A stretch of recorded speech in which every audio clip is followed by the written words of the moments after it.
Varahi silver jewellery ఇప్పుడు మన Varahi silks KPHB store first floor లో 28 March hero Teja Sajja heroine Meenakshi Chaudhary చేతుల మీదుగా గ్రాండ్ ఓపెనింగ్ జరగబోతుంది.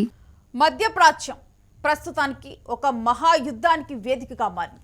ఇజ్రాయెల్, అమెరికా మరియు ఇరాన్ మధ్య నెలకొన్న ఉద్రిక్తతలు కేవలం 3 దేశాలకే పరిమితం కాకుండా మొత్తం గల్ఫ్ ప్రాంతాన్ని ఒక అగ్నిగుండంగా మార్చివేస్తున్నాయి. గల్ఫ్ కోఆపరేషన్ కౌన్సిల్ దేశాలైన Saudi Arabia, UAE, Qatar, Bahrain వంటివి దశాబ్దాలుగా తమ భద్రత కోసం అమెరికా మీదే ఆధారపడ్డాయి. తమ గడ్డపై అమెరికా సైనిక స్థావరాలను నిర్మించుకోవటానికి అనుమతించడమే కాకుండా ఆ దేశ రక్షణ వ్యవస్థల కోసం బిలియన్ల కొద్ది డాలర్లను వెచ్చించాయి. ప్రస్తుత సంక్షోభ సమయంలో ఈ నమ్మకాన్ని పునాదులతో సహా కదిలించి వేసింది. అమెరికా తన స్వార్థ ప్రయోజనాల కోసం గల్ఫ్ దేశాలను ఇరాన్ ప్రతీకార దాడులకు లక్ష్యంగా మార్చిందని, ఇది ఒక రకమైన చారిత్రక నమ్మక ద్రోహమని అక్కడ మేధావులు మరియు మీడియా ఇప్పుడు బాహాటంగానే విమర్శిస్తున్నాయి. ముఖ్యంగా ట్రంప్ అడ్మినిస్ట్రేషన్ హయాం నుండి మొదలైన ఏకపక్ష నిర్ణయాలు గల్ఫ్ దేశాల భద్రతను తీవ్ర ప్రమాదంలోకి నెట్టాయి. అమెరికా ఇరాన్పై గరిష్ట ఒత్తిడి తీసుకురావడానికి ప్రయత్నించినప్పుడు దాని పర్యవసానాలు తమపై ఎలా ఉంటాయి అనే విషయాన్ని వాషింగ్టన్ పూర్తిగా విస్మరించింది. ఇరాన్ ఇప్పుడు గల్ఫ్ ప్రాంతంలోని అమెరికా సైనిక ఆస్తులను, స్థావరాలను చట్టబద్ధమైన లక్ష్యాలుగా పరిగణిస్తోంది. దీనివల్ల అమెరికా చేసే ప్రతి చర్యకు ఇరాన్ గల్ఫ్ దేశాలపై ప్రతీకారం తీర్చుకుంటుంది.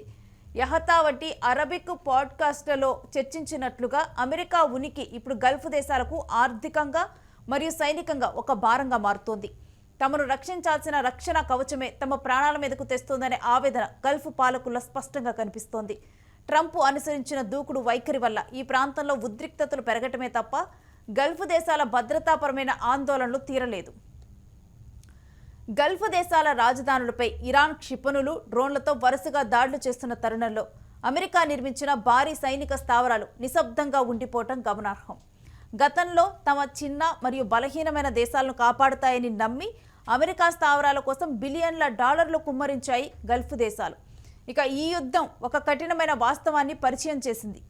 ఇరాన్ ఎటువంటి మినహాయింపు లేకుండా అన్ని గల్ఫ్ ప్రాంతాలను లక్ష్యంగా చేసుకుంటుంటే అమెరికా కానీ, బ్రిటన్ కానీ, ఫ్రాన్స్ వంటి ఇతర పాశ్చాత్య దేశాలు కానీ క్షేత్రస్థాయిలో తమను కాపాడటంలో విఫలమయ్యాయి.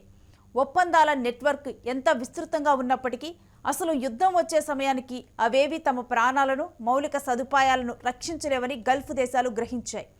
ఇది వారిని తమ రక్షణ వ్యూహాలను ప్రాథమికంగా పునరాలోచించుకునేలా చేశాయి. ఈ క్రమంలోనే గల్ఫ్ దేశాల్లో ఒక రకమైన వ్యూహాత్మక అభద్రతా భావం పెరిగింది. తాము ప్రారంభించిన యుద్ధంలోకి తమను బలవంతంగా లాగుతున్నారనే భయం వారిని వెంటాడుతోంది. ఇరాన్తో నేరుగా యుద్ధానికి దిగితే కలిగే నష్టం ఊహాతీతమని వారికి తెలుసు. అందుకే సౌదీ అరేబియా విదేశాంగ మంత్రి ఫైసర్ బిన్ ఫర్హాన్ వంటి వారు ఇరాన్ను హెచ్చరిస్తూనే మరోపక్క దౌత్య మార్గాల కోసం అన్వేషిస్తున్నారు. ఒకవేళ గల్ఫ్ దేశాలు యుద్ధంలోకి దిగితే అమెరికా మరియు ఇజ్రాయెల్ ఈ సంఘర్షణ నుంచి తెలివిగా తప్పుకుంటాయని, ఆపై ఇరాన్ మరియు గల్ఫ్ దేశాలు పరస్పరం పోరాడుకొని ఆర్థికంగా బలహీనపడ్డాక అమెరికా మళ్లీ రక్షకుడి పాత్రలో వచ్చి భారీ రాయితీల్ని డిమాండ్ చేస్తుందని అల్ జజీరా వంటి మీడియా సంస్థలు హెచ్చరిస్తున్నాయి. ఈ కుతంత్రాన్ని గల్ఫ్ దేశాలు ఇప్పుడు పసిగట్టాయి. అమెరికా తమను మోసం చేసిందనే భావన పెరిగినప్పటికీ రష్యా లేదా చైనాతో తక్షణమే కొత్త భద్రతా భాగస్వామ్యాన్ని ఏర్పాటు చేసుకోవటం అంత సులభం కాదని గల్ఫ్ దేశాలకు తెలుసు. రష్యా, చైనాలు ఆర్థికంగా, దౌత్యపరంగా తోడ్పడగలవు, కానీ దశాబ్దాలుగా ఉన్న అమెరికా సైనిక వ్యవస్థను భర్తీ చేయటం ఆచరణ సాధ్యం కాదని నిపుణులు అభిప్రాయపడుతున్నారు. అయినప్పటికీ అమెరికాతో సంబంధాలను కొనసాగిస్తూనే ప్రాంతీయ దౌత్య స్వయం ప్రతిపత్తికి పెంచుకోవాలని గల్ఫ్ దేశాలు నిర్ణయించుకున్నాయి.